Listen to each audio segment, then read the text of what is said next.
Bonjour et bienvenue aux perspectives du marché de la banque CIC. Il est presque 8 heures et moi je suis Luca Carrozzo. La semaine dernière, c'était la semaine de la bourse technologique américaine.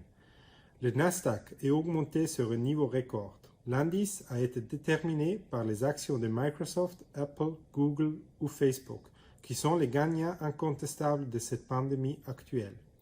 Les graphiques montrent l'évolution du prix de ces actions depuis 2012 et il est clairement visible que ces entreprises ont multiplié leur valeur au cours de cette période. Ces actions sont également représentées dans nos portefeuilles et nous suivons cette évolution très proche. Des nouvelles moins positives sont venues de la Commission européenne qui a publié ses prévisions économiques pour l'été. Ceux-ci sont beaucoup plus pessimistes qu'en printemps.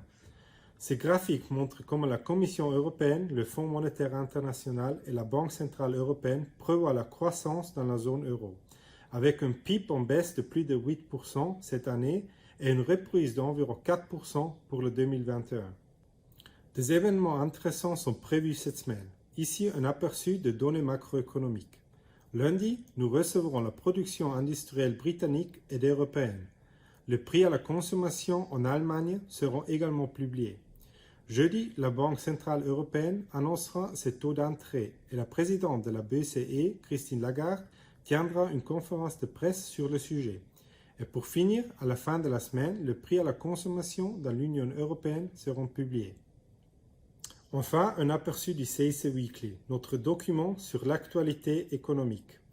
Nous allons analyser les chiffres du chômage en Suisse, publiés la semaine dernière. Nous regardons aux saisons de bénéfices qui commencent cette semaine et en plus, vous trouverez une recommandation boursière, notre Trade of the Week. Ce document sera publié demain matin et vous le trouverez comme d'habitude dans le CIC e-Lounge ou sur notre site web. C'est tout de mon côté. Merci d'avoir regardé. Au revoir.